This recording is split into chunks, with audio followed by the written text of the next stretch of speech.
Malaysia একটি সুন্দর ও শান্তিপূর্ণ দেশ। মালয়েশিয়ার আইন অনেক সুন্দর। মালয়েশিয়ার রাস্তায় প্রতিদিন হাজার হাজার গাড়ি বা যানবাহন এক জায়গা থেকে অন্য জায়গায় যায় কোনো রকম হর্ন ব্যবহার করা ছাড়াই, যার ফলে শহরে, রাস্তায় এবং বাজারে কোনো শব্দ দূষণ হয় না। সবসময় পরিবেশ শান্তিপূর্ণ থাকে।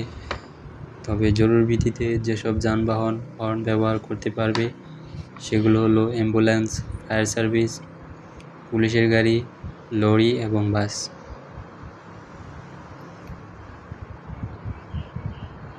কথায় আছে, যে জাতি তার দেশের আইন মেনে চলবে সে জাতি তত উন্নত ও শান্তিপূর্ণ।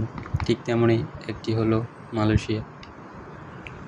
এদেশে প্রত্যেকটা আইন সকল নাগরিক তাদের নিজ নিজ দায়িত্বে মেনে চলে এবং তাদের জীবনযাত্রার মানও অনেক সুন্দর। দেশও উন্নত একটি দেশ।